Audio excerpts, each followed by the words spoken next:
What's up, everybody? So we are going to go over just really quick the 10 rules of building business credit, and then I'll run through some common myths that exist about business credit and kind of straighten out any questions or concerns that we have around this stuff. So first one is a real common myth that exists out there is that you can build business credit under a sole prop. And the answer to that is yes, you can, but it's still connected to your personal credit and it always will be.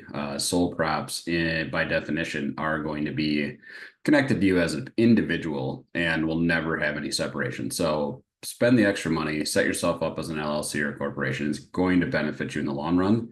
Plus, your time in business actually officially starts the minute that you establish your LLC. So if you haven't done that yet and you're still running around as a sole prop, you have not started your time in business clock yet. So make sure you do that. And we're going to go to the next slide here. Rule number 2 is building your business credit. You need to get an EIN. So you only get an EIN when you get an LLC or a corporation.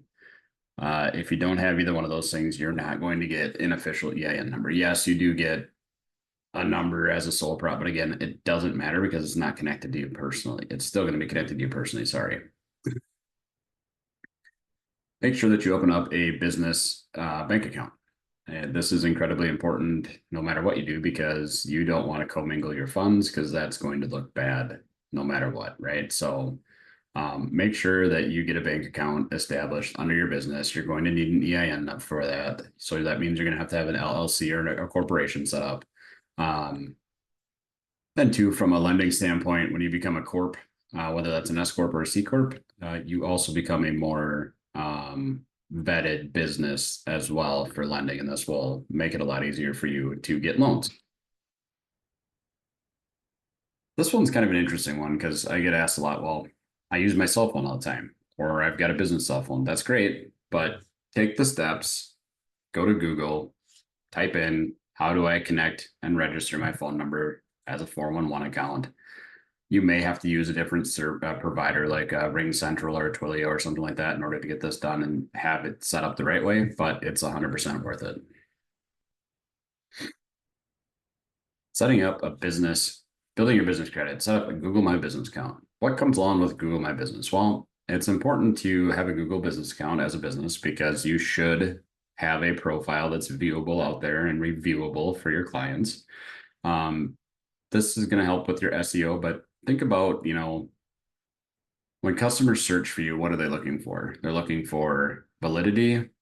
They're looking for reviews, and they're looking for professionalism, right? So when customers want to spend money, they want to make sure that it's getting spent in the right spot and that it's going to be taken care of. Lenders are looking for the same thing. So lenders want to see that you have taken the time and followed the steps to make sure that your business is as fundable as possible. And if you haven't, it can create, issues with your clientele base by A, not having a professional look, and then B, from a lending standpoint, by having a lot of misconstrued data out there that causes confusion. So set yourself up right, do it the right way the first time. This is another one that is a sticking point. So email address, just pay the additional $22 a month to register your domain, and then go to Gmail and set up a free Gmail account with your domain name. It looks way more professional when you're searching like Paul at Blue Sky Business Solutions versus Blue Sky Business Solutions at gmail.com. Think about it this way. If you're debating between two different businesses and one of them does and nails all of the small details, right? They've got a good business phone number. They've got a Google business profile.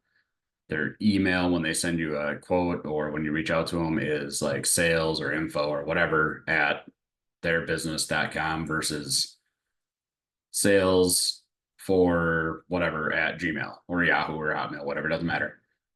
Chances are you're going to feel a lot more connection with the business that actually took some time and made themselves look more professional than you're going to with somebody that just skipped steps and just hurriedly set up an email account. So spend the $22 a month, make yourself professional. And to take that even further, I would say even spend the $500 to $1,000 and just get yourself a professional web page built, even if it's just one page, because lenders look at all this data when they're deciding if they want to do loans with you. And yes, is it about your credit from your business? Is it about cash flow? Absolutely. But they scrape almost 125 different data points when they pull information on you. And so making sure that you're in compliance with the banking system and the lenders that are looking at you goes a really long way. And this is part of that. Obviously you got to have a Duns and Bradstreet number. It's not needed, but Duns and Bradstreet is going to speed the entire process up and make this a lot simpler and easier for you to build. You need to make sure that the business address that's registered with the Secretary of State is what matches on Duns and Bradstreet. It's what's matching on your bank statements. It's what's matching on your credit cards. If you've changed your business name or address recently and you haven't gone back and updated your Secretary of State and IRS, chances are your Duns and Bradstreet, your business Equifax and Experian reports aren't reporting anywhere accurately. And so you're missing out on some stuff there. It's just what I just said. Just connect everything, make sure it's accurate, make sure all the addresses point to the right main address, and make sure everything's registered properly in that spot. Because if you don't, the bureaus then don't know where to send your report to, and so it just kind of goes into nothing.